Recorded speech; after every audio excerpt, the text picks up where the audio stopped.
Hello there and welcome to howtodrawandpaint.com. My name is Bob Davis, and in this short series of painting trees in watercolour, what we've already looked at in other videos is painting distant trees and painting winter trees. Well, today what we're going to look at here is painting summer trees. Right, we're going to have a look at the colours we need, and today I'm just going to use a limited palette of three colours. We've got raw umber, a nice clean brown, ultramarine blue and cadmium yellow. And you can see just even by mixing these three colours randomly how a wide range of greens and grey greens that you can achieve very simply, ideal for summer trees.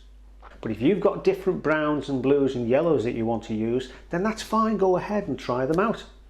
Don't take everything I say as gospel. My wife certainly doesn't.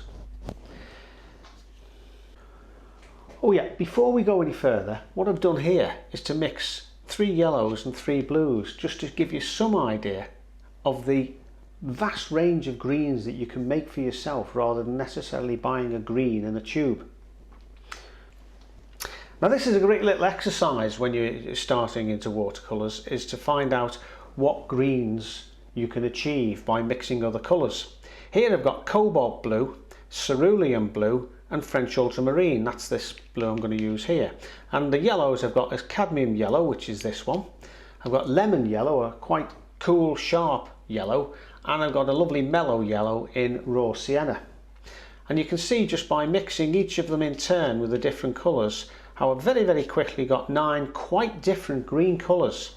But not only that, I've mixed the ultramarine blue with the yellow here in different proportions, so you can get from almost a pure yellow to a pure blue and all sorts of shades of green in between. When you start adding water to lighten it off, then that expands that enormously, and you can see very quickly if you do that with all of these different colours, the range of greens available to you.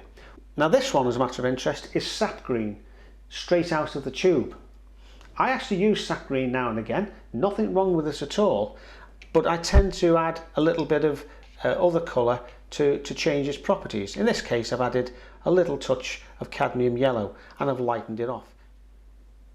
Right, let's look at the brushes in turn and see what shapes we can produce with them. First of all, I'm going to use the number 5 round brush, and we'll have a little go at the Lombardy poplar. Now as you can see, all you have to do here is to draw almost a straight banana, and then if you use the side of the brush like that, you can see, especially by leaving those little white flecks, you're giving yourself the shape, the very distinctive vertical shape of the poplar tree. If you want to, you can actually add some extra little bit of ragged edges just so it doesn't look too precise and smooth. Of paint off here, and if we look at the Scots Pine, what I'm going to do here is just use from the next, and let's be honest, you couldn't get much more of a different shape from that to that, could you? Now the benefit of the flat brush is, as well as getting a straight line, if you want a wide straight line like that, you can also use the edge to get quite a fine line like that. But what we're going to use here is the corner of the brush, and we'll start off, we'll give ourselves an outline, no more than an outline of the tree trunk, something like that. And then what we'll do is, just by using the corner of and flicking, you can see quite simply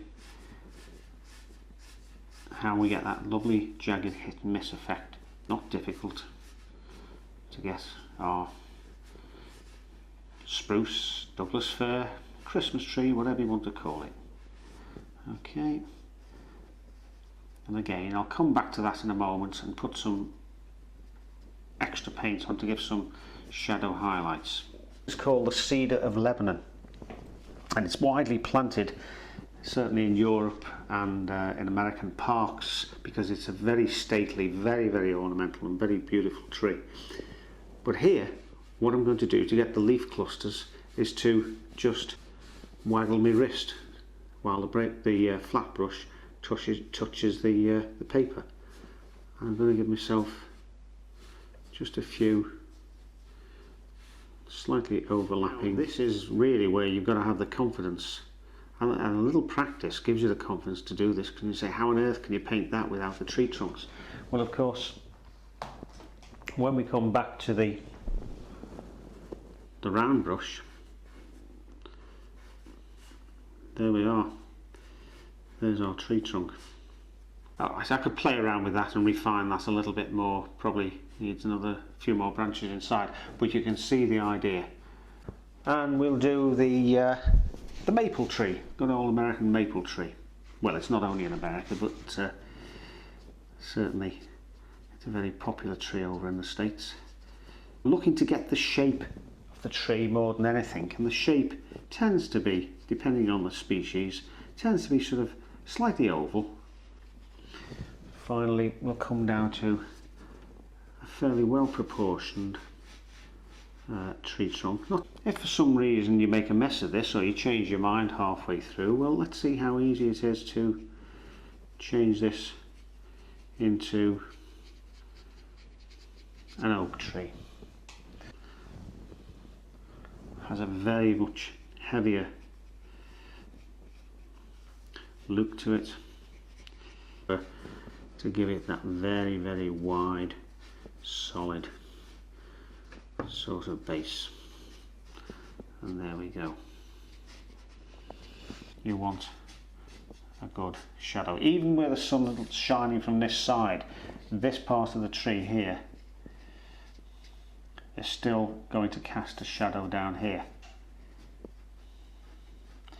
I hope you noticed the way I just extended the tree there, because I'd done the shadow too wide. Well, you can do that sort of thing when you're painting. You can get away with it. It's not cheating, as long as nobody knows.